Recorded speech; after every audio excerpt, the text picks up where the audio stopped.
Welcome, everyone. Thanks for coming tonight. I'm very excited.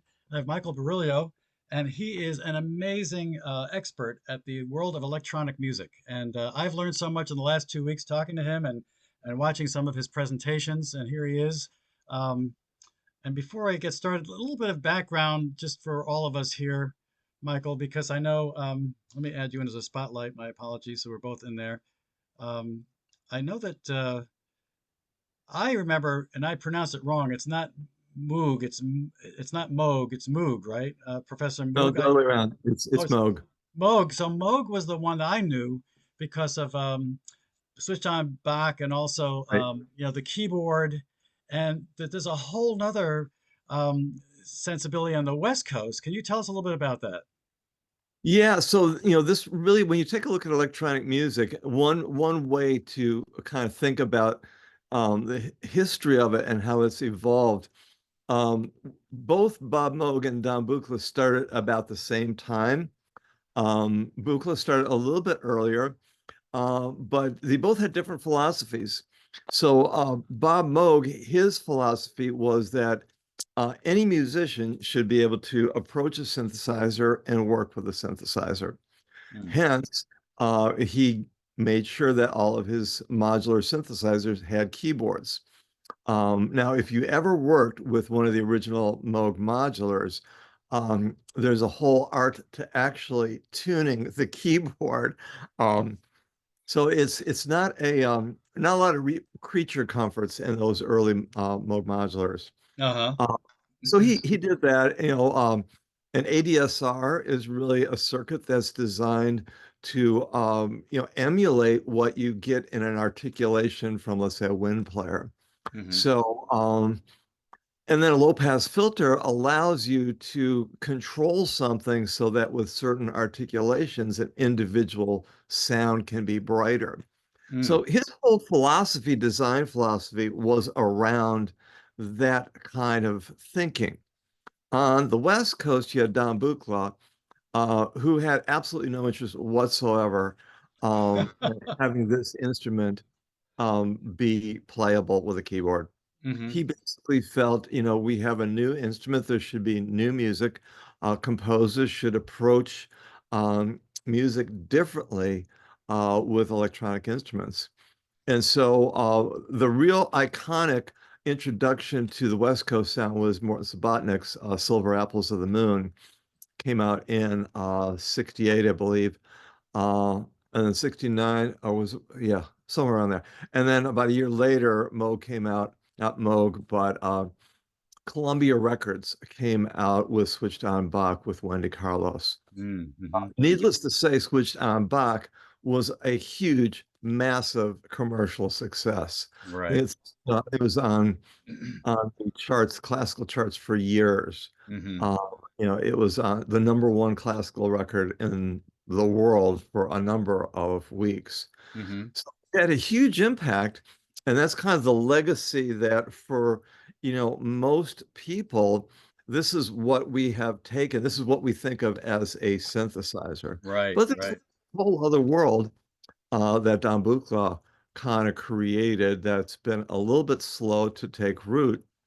But Hmm. in the current milieu, I would say both of these perspectives are in near equal footing Mm. with electronic musician. And So, I want to say, I want to just, we'll talk about your life and your journey in a minute, but I just want to show people, give you an idea. This is your current sound module setup. I'm going to just share the screen here yeah. for a second. And you can see this are you people seeing, are you seeing it now? Yeah. So this has maybe what, 1, 2, 3, 4, 5, 6, 7, 8, 9, 10, 11, maybe 12 modules in it. Is that true? Something like that? Something like Um, that. I and never count. there are 14,000 modules available in the universe of Oh, more than that now. more than Every that day. now. That is amazing to me. So every individual that plays with this can have a completely different setup as individual as they are, Yep. which fascinates me. And then on top of that, um, you know, when you make these settings during your performances, those settings may never be the same again. You're finding a sound, you're making that sound, and it's individual to that moment, which is fascinating to me as well. So there's some very interesting implications to this. And then I guess to be fair, I should show the rest of this as well. Let's see. You have let me Yeah, just get this has actually changed a little bit. I've moved a couple modules around so uh-huh. that I actually sent you an updated uh, screenshot. Oh yeah, I apologize. I don't think I have the latest one in memory here, but I do have there's something else you call a skiff. Yeah.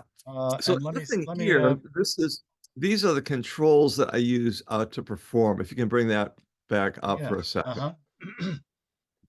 Uh-huh. Yeah, so everything on here is the things that more or less I tactilely control Mm. uh, to craft a performance. Mm-hmm. There's one other thing, the monome is a really important part of that. That's a separate piece. But on the far right-hand side, there is a module, uh, a little silver module that I takes output from the monome.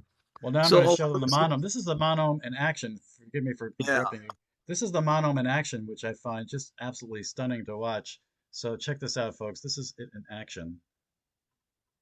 Maybe you can describe what you're doing here, setting up sequences or. Yeah, so what the monome is, this came from a gentleman named Brian Crabtree and his partner Kelly. And they have a company called Monome, and their idea is to create open source musical devices. So this particular grid does absolutely nothing on its own. It's the most incredibly stupid musical device you could think of, but it sends information to that little module on the side. And what I'm doing there is I have a series of 16 steps, 4 rows. And so with each row, I can create a rhythm, Mm-hmm. uh, deciding, am I going to send a trigger or not? And Mm-hmm. there's a bunch of, I can do this in real time. Uh, and since it's very visual, I can set up some interesting rhythmic hocketing between these two things. Mm-hmm. The other thing, on the fly, I can change sequence lengths. And so that's what I'll do a lot of times.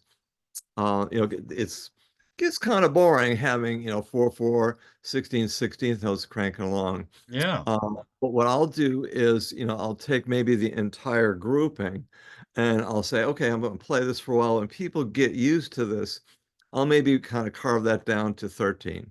Hmm. Now, let me ask you this. Or I'm going to show people now this screen, which is part of your performance that we'll show later near the end. But you have a whole bunch of wires and everything here. And is this also your system down here at no, this point here? no, this was a concert at Berklee, and so Okay. everybody more or less kind of set up. Oh, I see. So Uh, these are presets of someone else's instrument, and there's Yeah, this yours, is obviously. somebody else's. There's a colleague of mine, Colin Russell. That's I'm just his going to system. play a little bit of this so people get an idea how this works. And here you have also a visual component that I think Right. one of your students helped to Yep. synchronize with your music.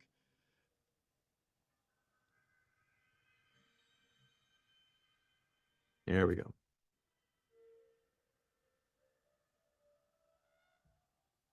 That's wonderful. And We'll listen to more of that later. Yeah.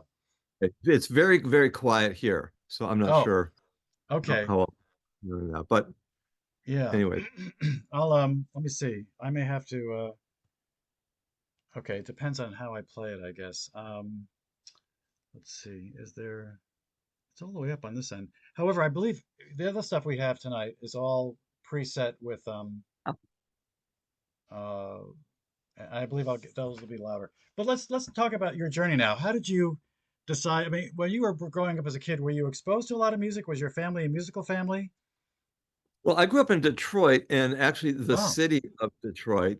Mm-hmm. A lot of people you meet say, "Well, where are you from?" I'm from Detroit, and it turns out they're from Ferndale or Royal Oak or something. But if you ever saw a movie called 8 Mile, Um, Eminem, I grew up on 7 Mile, so I grew up actually in the city. So my home, my parents were not very supportive of my doing music at all, and even Not. throughout, Okay. yeah, Interesting. throughout his Welcome entire to the life. club. Yeah, and it's a big club. And my Yeah. father, what, you're wasting your time. Mm-hmm. My sister, however, learned how to play piano, started learning when she was 5. So she learned to read books when she, started reading music. Mm. So she was very literate, and we actually used to play together when we were kids, different songs and stuff. So she would read, and I would just like either follow chord charts or figure out parts. And Hmm. but but Detroit was a really musically rich place. I was Oh like, yeah. the other kids, I just played in garage bands. Well, it's Um, Motown, right? That was the Motown yeah. era too, right? And I actually, at one point, after my first year in college, I went back to Detroit and I played in a band that was made up of former David Ruffin sidemen. Hmm. And so that was an interesting education, just really playing with them and getting a sense of how they did music and their rhythmic Hmm. feel.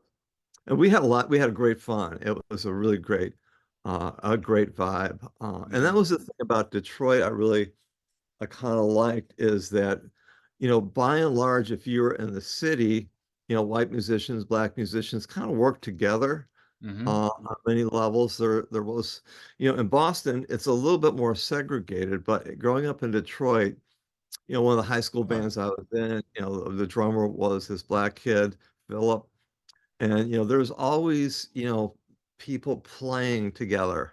yeah. Um, Now, what did you play back then? Was it guitar or piano or I what was was a your? guitarist, always Yeah. guitarist, Yeah. and but we used to, as a kid, we'd sneak into after hours clubs in downtown Detroit.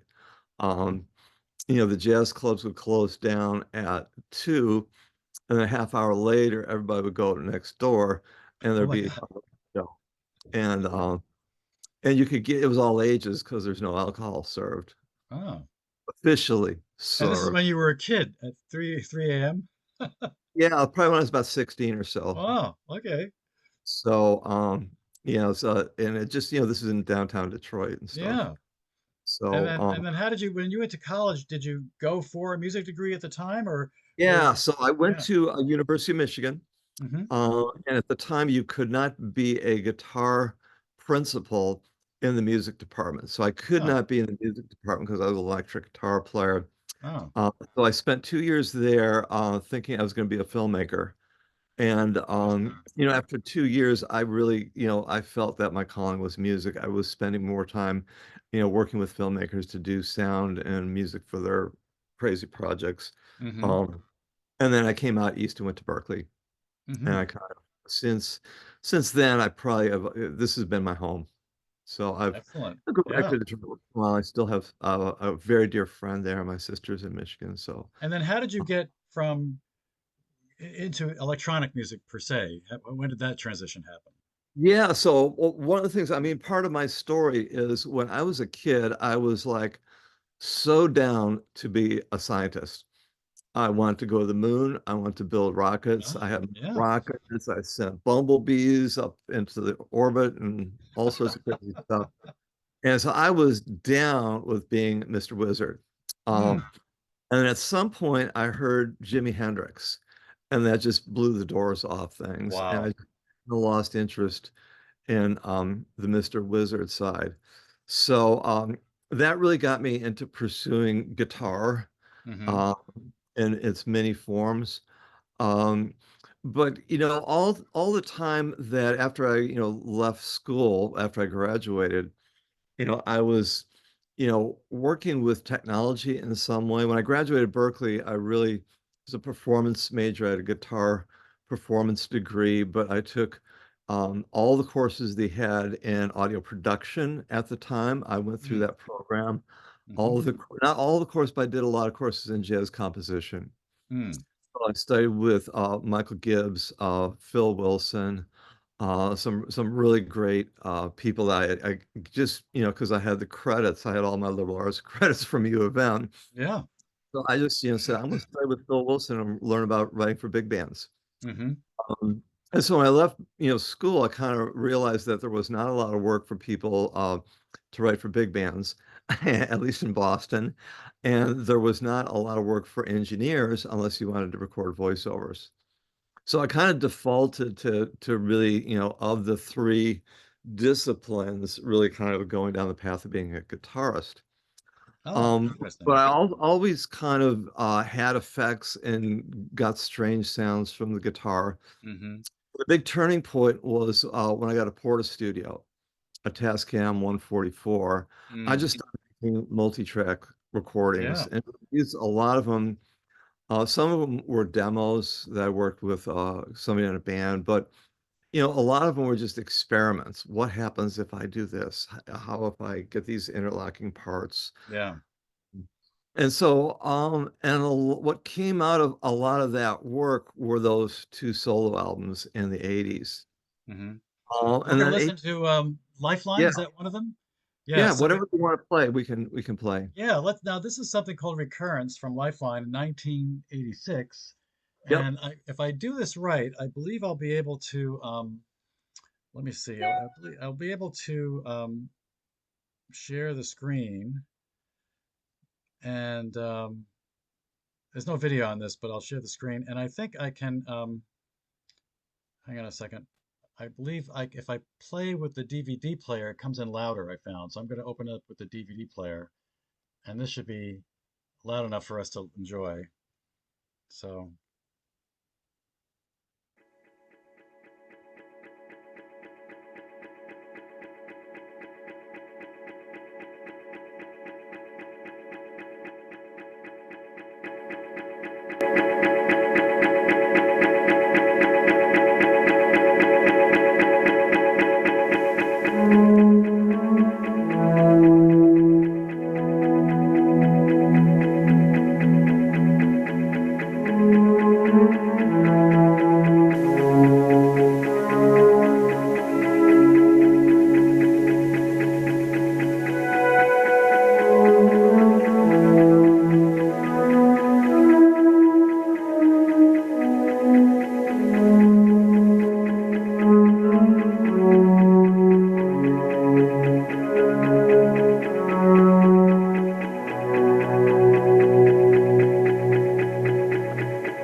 now I want to ask you, when you did this, it almost sounds like this sounds like it is played on a keyboard. Is that true? No keyboards. No keyboard. So you had all these things invoked with dials. Yeah, so that Wow.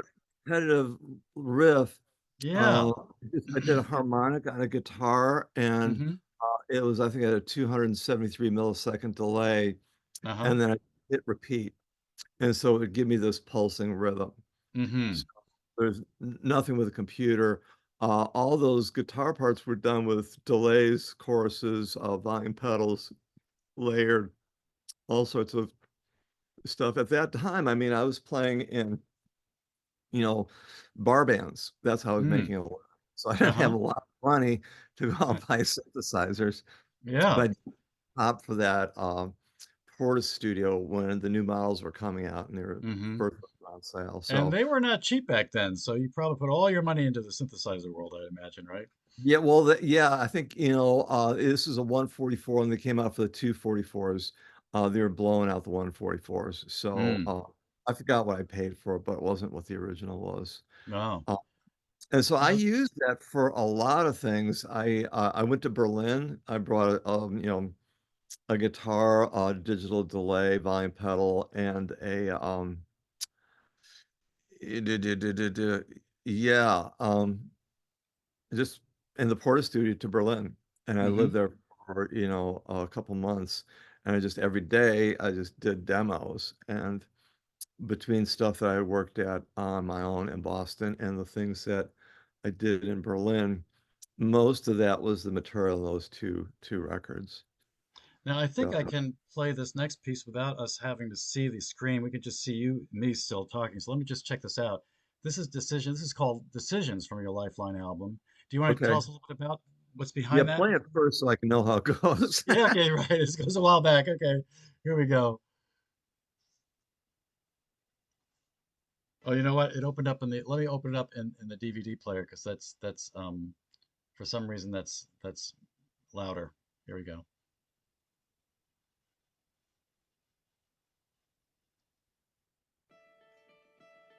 Oh yeah, okay.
guitar playing really comes through beautifully here. Just wonderful. So Yeah. yeah, I can tell you exactly on this. So that one started out with a loop. It's Hmm. just that one little, that and again, it's a delay. I Yep. get that, I hit repeat. And so on top of it was a guitar, kind of a technique that I really like a lot. It's playing open strings and then playing fifths. And the rhythmic patterns that I have in that underpinning really are not in a meter. I mean, if you had to write that out, you would Yeah. go like, here's three, here's It's wonderful seven. how it moves in and out, though. It's just almost spiritual the way like almost like Indian music, which keeps changing the meter every Yeah. measure. Yeah. And Very then nice. what really defines the sense of meter is what I play over the top of it. Hmm. That kind of grounds it to a sense of meter. And so that's one compositional technique that I've always really been interested in is how do I make the bar line go away? Mm. How do I get away from the tyranny of four, Yes. four, four, The three, four? repetition of it. Yeah. You like So, broke all the boundaries here out of the box. yeah. Yeah. So a Very lot of nice. that stuff, very early on, I was really interested in. I didn't quite know what I was doing compositionally, but I was just playing things that I enjoyed. Hmm. So, Now, uh, these next three pieces are from Cloud Chorus, which is mhm. your next CD, uh, and that was around 1987. So that's just the next year, actually. So Yeah, quite okay. So this first one is Island X. We'll play some yep. of that. Island X.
Now you have some wonderful, almost alto sax-like sounds in that.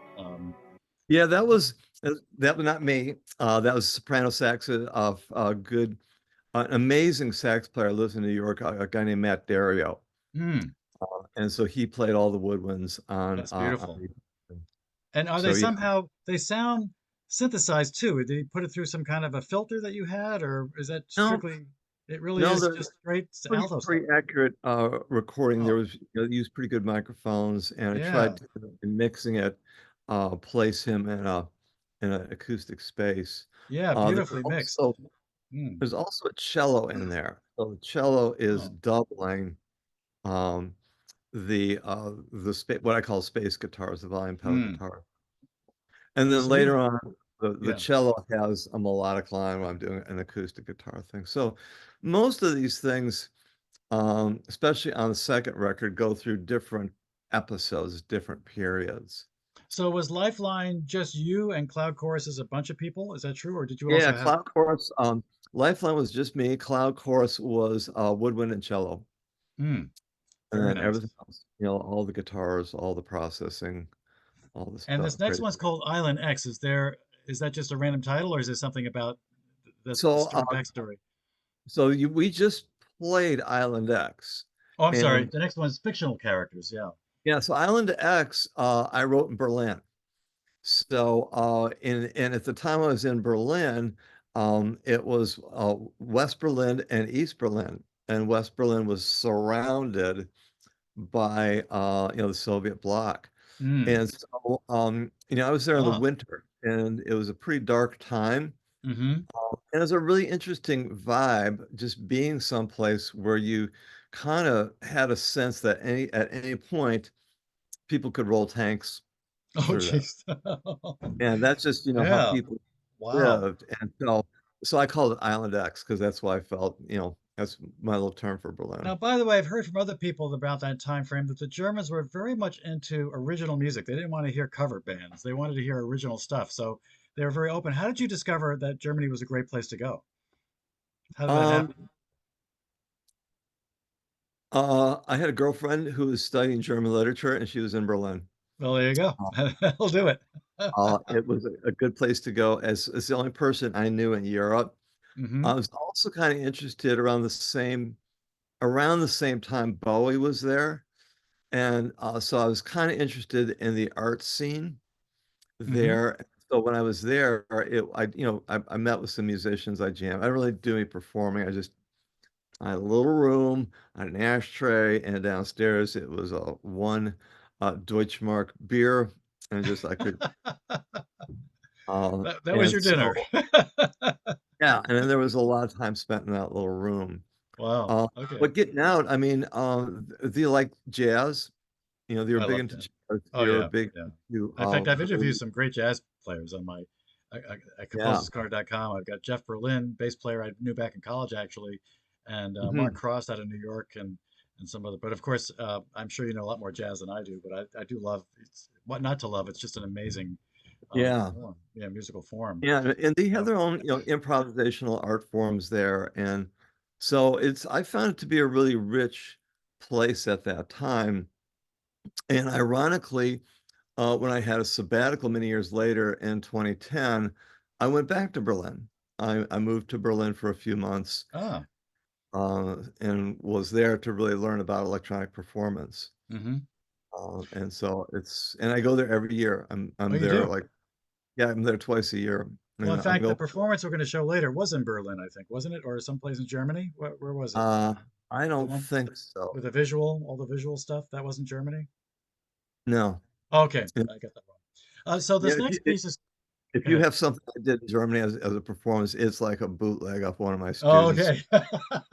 of I've been what he watching a lot of did. stuff of yours. Maybe I did come across that. Cell So this next phone. piece is called Fictional Characters. Yeah. Yeah. Any story behind that before we listen to it? Um, Any? at the time, I mean, I was really interested in experimenting with what you could do with the guitar. And so one of the things you could do is two-hand tapping. Oh, yes. Yeah. There's a gentleman at the time made a name for himself, A. Van Halen, and he had his whole thing.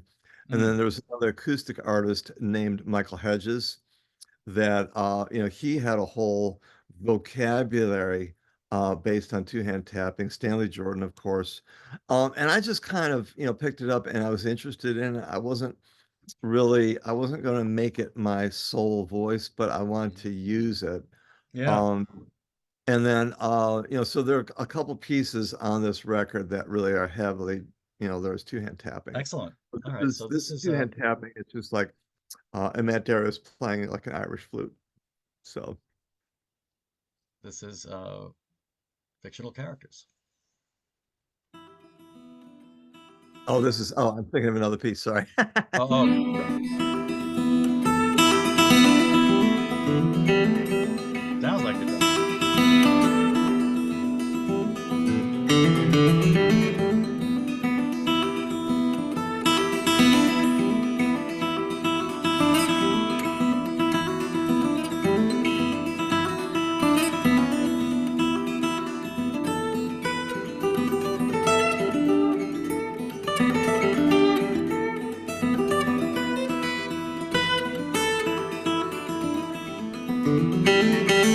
I love it. I wish we could listen to every one of these in their entirety, but what we're doing is we're going through about 12 of your compositions through time. So we're kind of going through your journey in time, which is just wonderful. The third one from Cloud Course is called Psalm. Oh That wow. Oh, sounds, yeah. yeah, that sounds very different to me, almost spiritual. But Yeah. anything you want to say? Yeah. So we'll play that. Well, it was, and that's why it got that name. Mm. And it's actually I did get an award from the Mass Cultural Council. They gave me a composition award Oh, for that. wow. Excellent. Um, so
I know what it takes to make this happen. You have multiple people coordinating. We listen to this thing for, let's say, 5 minutes, but to actually make this all come together must have taken hours, I imagine, to, first of all, to write it all down, then to sit down with people and rehearse it, and then to actually get it right. I imagine there's so much effort behind the scenes people don't seem to realize, but Well, it's really it's a folk song, and I think when I came up with it, it was kind of like I want to what would somebody sing on a campfire in the Civil War? hmm. Oh, And interesting. That was your and around the motivation. Huh? same time, when I go to places like Vermont, I would look in bookstores and see if there's like old hymnals and stuff, and I Mm. would just kind of look for like folk music that was, church-based, spiritual-based. And so this hopefully has nothing to do with anything that I found, but this is just what came out. I love it. The players, they just got the melody, just one line, play this through three Yeah. times, improvise a little bit, we're done. And I think we did this in like one take. Really? So, Oh my God. Wow. yeah. So I was all wrong about that. But Yeah. if you So if you like this that whole kind of thing, stuff, yeah, you might yeah. appreciate. I'm interviewing Jacqueline Schwab sometime in May, and she does a lot of playing of old things from the Civil War. In fact, Ken uh Burns used her music in the Civil War Wow, documentary. So cool. yeah. Okay, this next thing is actually in a total different album, 1995. This is Dancing on A Uh-uh. A Aha. Uh-uh. Yeah. And it's called Band of Deborahs, Not Debbies. Yep. Is there a story behind that? Because it was just a crazy title, or So when I joined Bird Songs, I think I joined in 91, 92. oh, by the way, we Uh, should mention here, excuse me for interrupting. That's how I got your name, is I had yeah, from interviewed Eric Penfield, Lindgren, and Eric, he yeah. and you guys got together. How did you get together? How did you two meet? I auditioned for the band Ah, okay. and I got the audition. The bird songs of the Mesozoic, right? Is it? Yeah. And Yeah. so, and part of, what I understood to be a member of the band, part of it was to write music, contribute to the repertoire. Yeah. The thing that, the kind of thing that stuck with me as kind of the marching orders was, write chamber music that you could play in a bar. So, um, this has really Okay. got nothing to do with chamber music as we would think of it and it's really got nothing to do with bar music, although it's pretty loud and pretty aggressive. Mm-hmm. Uh, so yeah, and so this is, for me, this was early period bird songs. A couple things. If we listen to the whole thing, there's a little cut and paste. At the time, I was really interested in John Zorn and what he was doing with cut and paste techniques. And so I was interested in getting all sorts of little things. So as this piece develops, it goes into a little bit, some changes, and it goes out on really interesting. It's like a E, just a really rockabilly song, but the piano plays, I think A flat augmented I remember this. over. So I think I maybe sample a few places along the thing to show it because I don't Yeah. think we have time to listen to all of it. But let's do that then. Okay, good. Yeah. Thanks for pointing Sure. that out. This is a band of Deborahs.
That's a real foot tapper.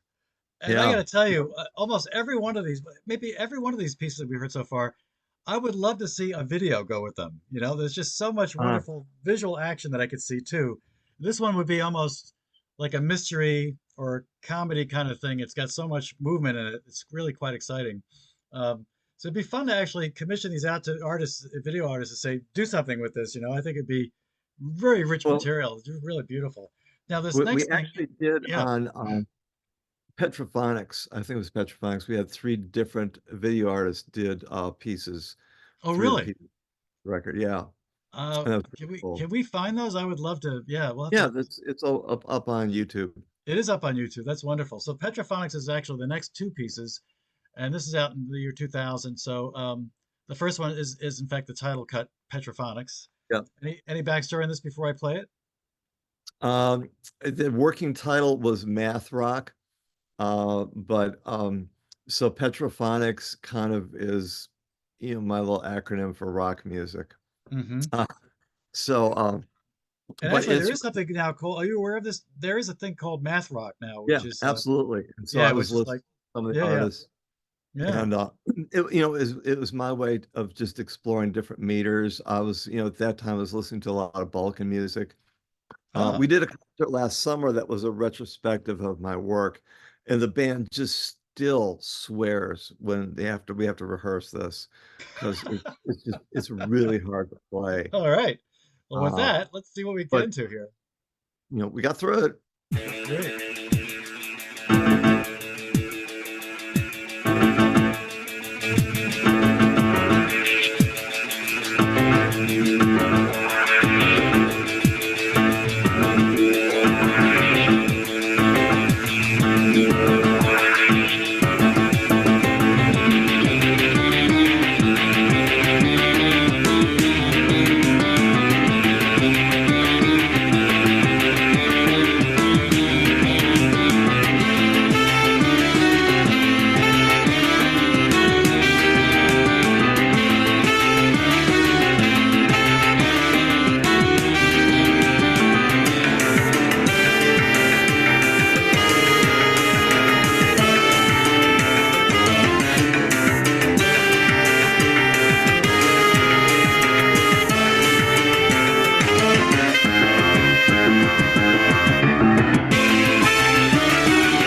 It's very painful to stop these. I just want to play the whole thing. So you have Yeah, another one called All's Well That Ends Well in Roswell. yeah, uh, So this is that because it's a little spacey? What was the yeah. thought on that? Ken Field at the time was spending a lot of time. He was going to Roswell Oh, with really? his first wife, animator Karen Aqua.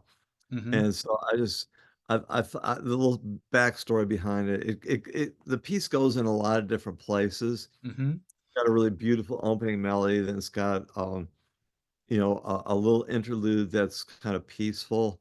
Mm. Uh, there's a really abrupt crossfade into the rhythmic section that takes it out. Mm. So it's kind of like Martian music for Roswell. So maybe I'll jump through some sample some of this too as it Yeah. progresses. Yeah.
what I love is in the we're about 80% into it, there's these wonderful little percussive sounds that are almost imperceptible, but they really give it a texture that's wonderful. That's hard to define, but it's really, oh, just great. Yeah. Okay. So this piece, I mean, there was a synthesizer that I used a lot, and I still have it. I don't use it a whole lot. My son uses it.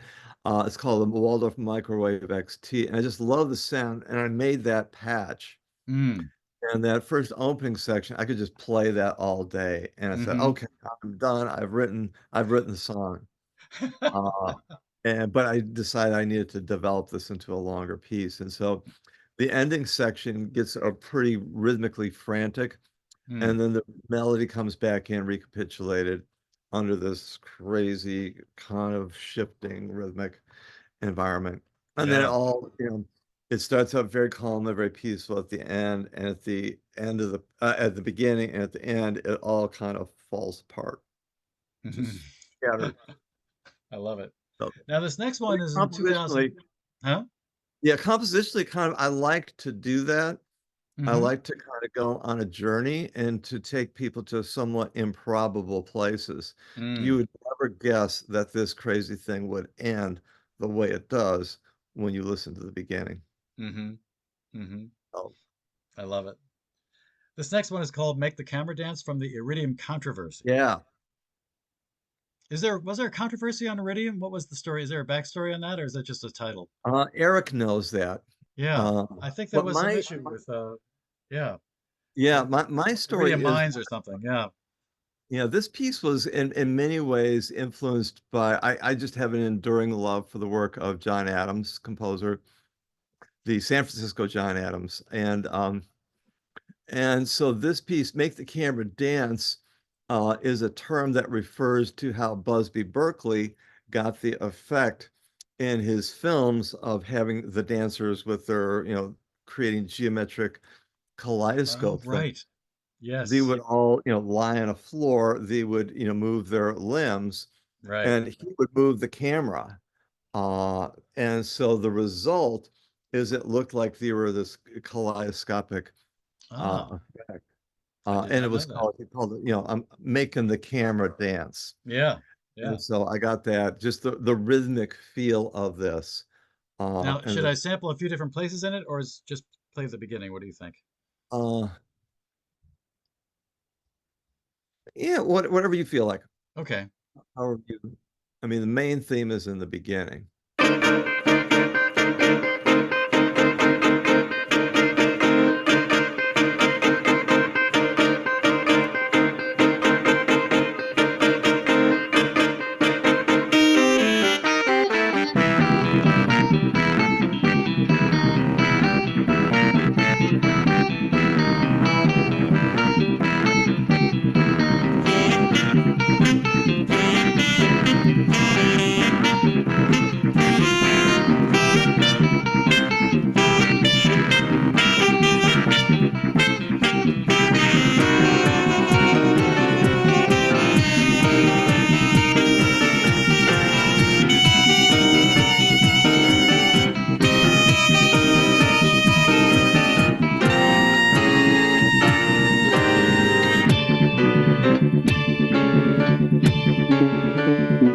I have to admit, I played a piece earlier tonight for some friends, and one of them said, "I can't quite tell where the rhythm is, but I love it. It's beautiful." And I have to admit, when I wrote it out, I was surprised that the rhythm would go from 4/4, 2/3, 3/4.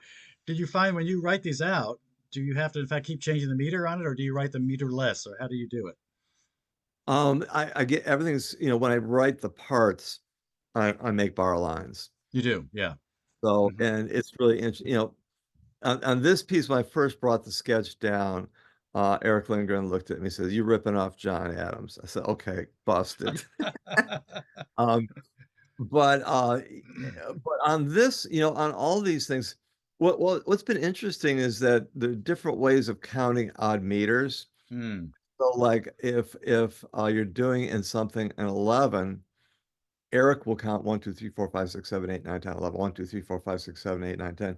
And so, I would count 1, 2, 3, 1, 2, 3, 1, 2, 3, 1, 2, 1, 2, 3, 1, 2, 3, 1, 2, 3, 1, 2, 1, 2, 3. Right. And I think of it like a Bulgarian dance. Hmm.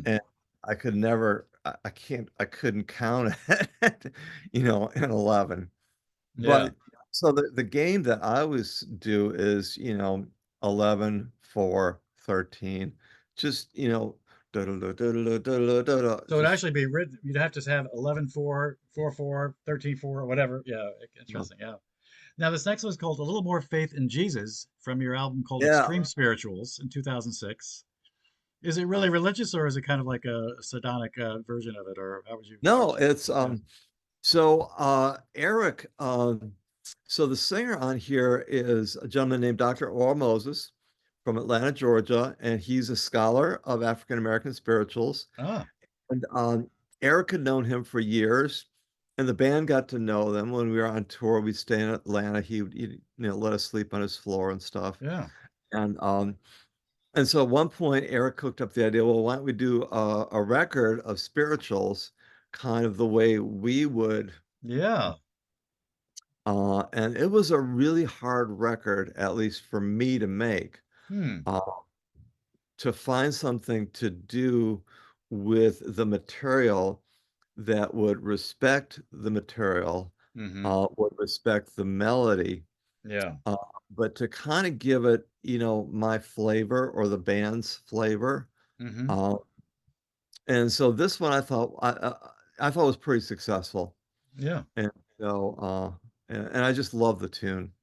A little more faith in Jesus. Here we go.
Now, I'd love to go to that church. Did they ever play this at a church? Would they, did it ever perform at a legitimate religious event?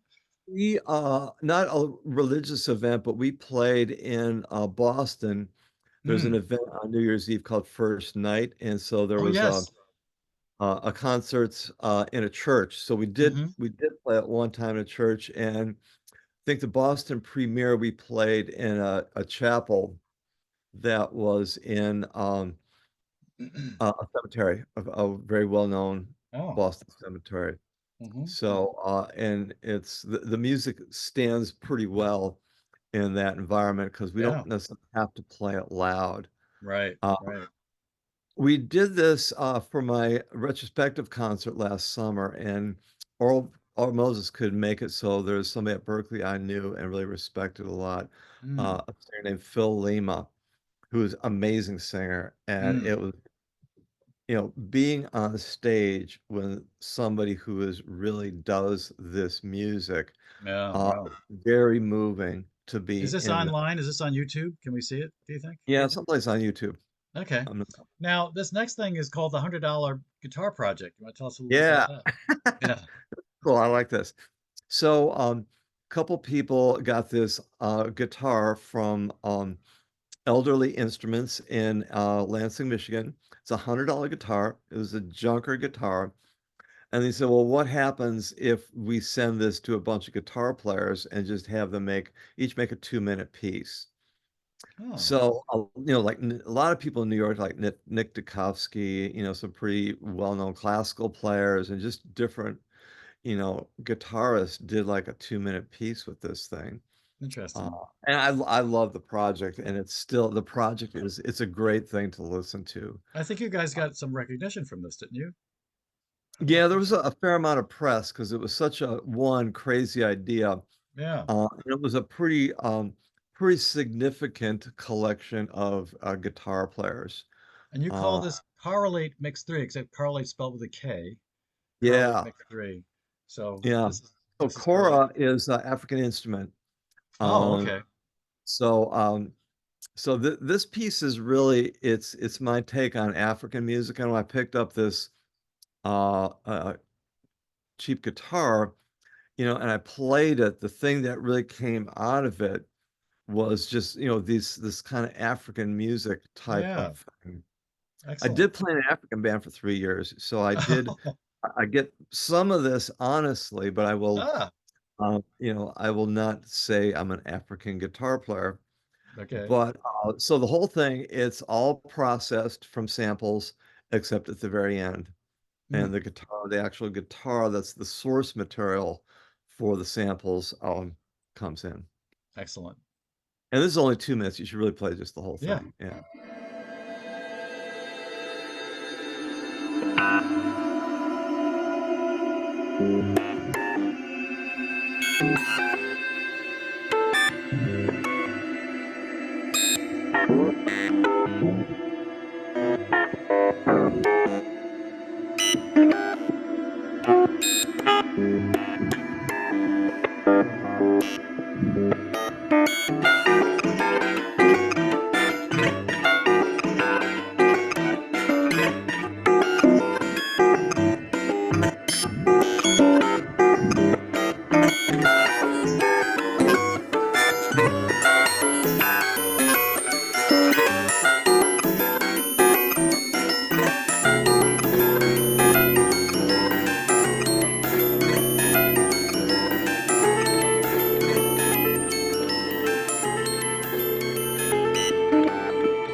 I love the way it devolves to just the guitar and then it goes into all these little side things that scatter to the wind. It almost seems like Uh, it just dissipates to the wind. It's wonderful. So and we're that running that out of, was really the idea, like I'm a choral player. I'm in the desert in Africa, and that's the wind. And a lot of the sounds that I ended up using, I thought they were the sound of spirits, at night. So hmm I'm not really all that in my music. I don't really think so much programmatically, but this one I think I did a little bit. I did want to get a certain sense that there's spirits in the room. Yeah, And this is I all love done with this $100 guitar it. and a program called Reactor. Mm, And there's all sorts of different instruments that you get that you can use in Reactor. yeah. And so this is one Well, of we're my just favorites. about out of time, Michael. I want to basically play a little bit of the Shapeshifter Lab work here. Oh, wow. Okay. And, and is there any particular, I mean, it goes on for a good 20 minutes or so. Is there any particular, no, 12 minutes or so. Any particular section of it you think I should play as we wrap up? Um, so Shapeshifter, that's a longer piece, but you're talking about the one with the video. Yeah. Yeah, that's from Berkeley. I would maybe go halfway through. Okay. You mean It does take some start time the to get, halfway point? yeah, somewhere around there. Okay.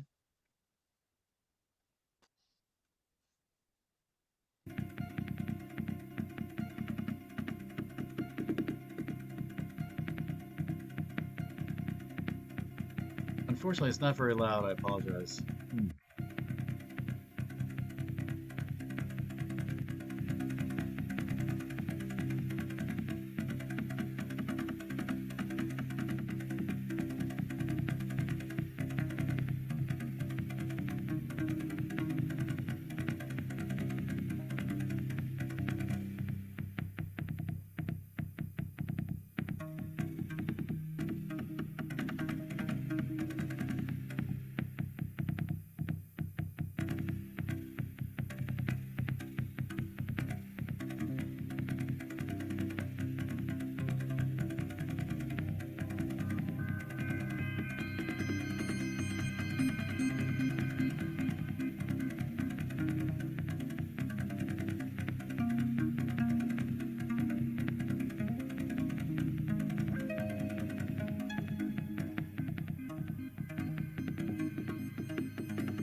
Michael, I want to thank you. This has been a wonderful hour.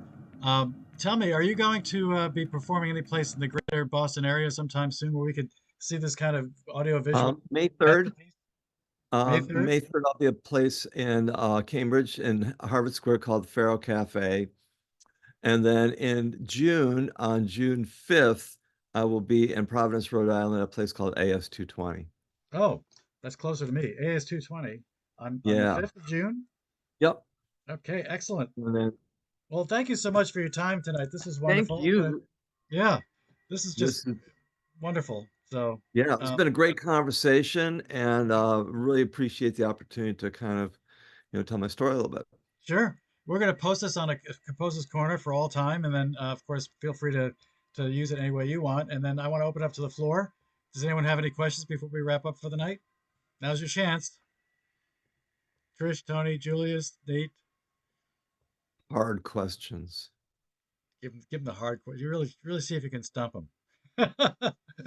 Julius Tobo says, since you have explored a wide range of genres and tools throughout your career, I'm curious about. Let's see what the rest of the chat says. I'm curious about what your views on technology students of electronic music should explore today to be in the cutting edge in the couple of years. What's the next new thing for you personally?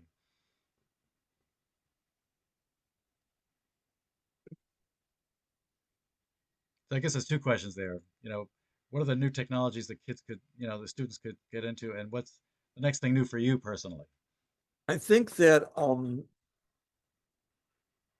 what's really difficult for me is on one level, as an administrator at Berklee, I was pretty good at predicting the future at some level, um, which was great. As an artist, I don't necessarily concern myself with that a whole lot.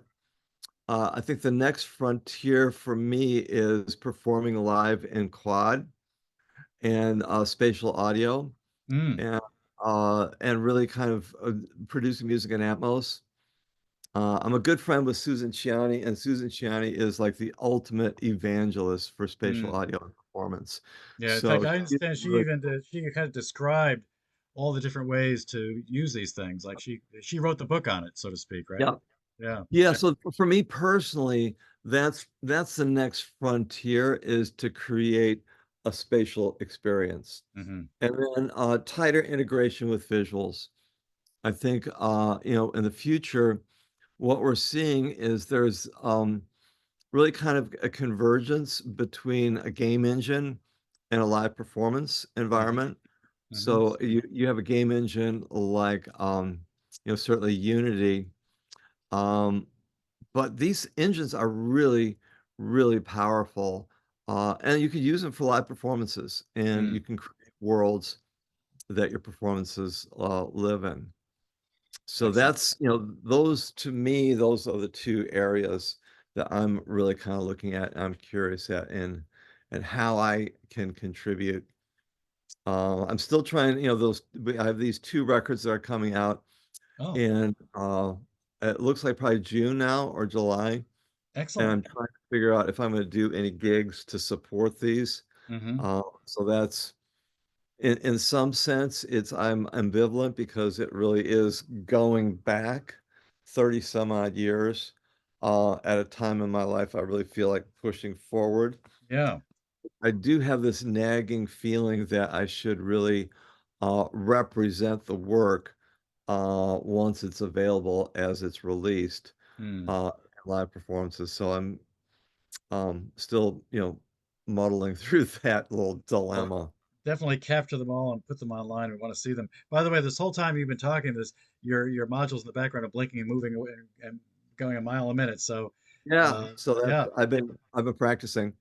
I love I'm, it. I'm I love it. I think this tomorrow over the weekend I'm gonna lay down the parts for a new piece. Excellent. So yeah, it's my meet my piano. Well, I have to admit, I've had a great couple of weeks listening to your music, and I really Oh, appreciate great. this time and look forward to keeping in touch and listening to what's coming next with you. And thanks again for your time tonight. You have a great night, Michael. All right, Thank you you so much too. for Thank coming. you. Thank you for those of you in the listening audience. I really appreciate you all being here. Thank you so much. Good night, Okay, all. Take take care. care.